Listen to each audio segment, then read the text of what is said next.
করিমপুরি। আচ্ছা আচ্ছা, এমনি শরীর ঠিক আছে তো? প্রেশার।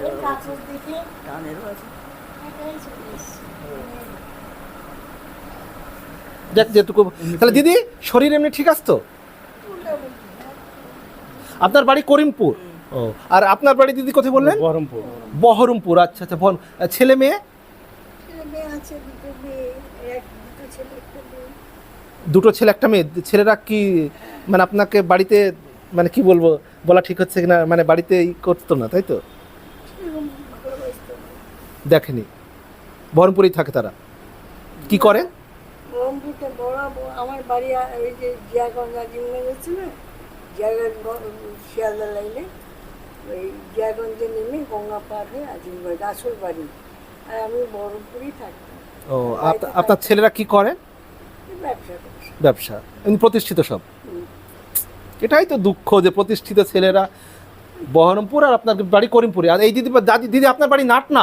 দিদি আপনার বাড়ি নাটনা? ও এইখানেই কাছাকাছি? এইখানেই? ও আচ্ছা আচ্ছা। এমনি শরীর ভালো আছে তো?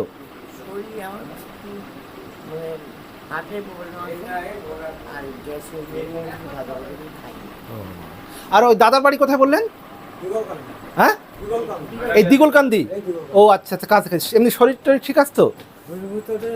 আমার তো শিরা প্রবলেম এই মাজার থেকে এই পর্যন্ত। ও, শিরা প্রবলেম আগে থেকে কোনো মতন চলে বেড়ায়, বয়স হয়ে গেছে অনেক। কত হয়েছে বয়স? 70 বছর বয়স। 70? 70। কিন্তু আপনাকে দেখে তো মনে হচ্ছে না 70। হ্যাঁ, তখন আমার 16 বছর বয়স ছিল। তো 70 বয়স দিতে আঁকছিল। দিদি আপনার বাড়ি কোথায় বললেন যেন? মেঘনা। মেঘনাটা কোন জায়গায়? তাহলে শরীর মোটামুটি ঠিকই আছে। তাহলে শুনুন দিদিরা, আসছি। আর ফোন নাম্বার তো থাকলোই, কোনো প্রয়োজন হলে জানাবেন। অবশ্যই আমরা চেষ্টা করব সময় করে এসে আমাদের দ্বারা যতটুকু সম্ভব হবে আমরা আসবো। আর দিদিরা সবাই ভালো থাকবেন, সুস্থ থাকবেন। দাদা ভালো থাকবেন। হ্যাঁ দিদি ভালো থাকবেন। দিদি ঠিক আছে, আশীর্বাদ করবেন। ওপরে আছেন যিনি সৃষ্টিকর্তা, আমরা আল্লাহ বলি, ভগবান বলি, উনিই সবাইকে যতটা পারবেন যেভাবে রাখবেন। ওনার দয়া কৃপা ছাড়া তো কেউ কিছু পারবে না। আল্লাহ, ভগবান, আমরা যে যে নামেই ডাকি, উনি যা করবেন। না না, উনি ছাড়া কারোর কিছু নেই। রাইট। আচ্ছা আচ্ছা, অবশ্যই অবশ্যই, ঠিক আছে। আচ্ছা ঠিক। আরে তো দিদির ফোন নাম্বার থাকলে এরপর থেকে আসছি। তাহলে দিদিরা সবাই ভালো থাকবেন।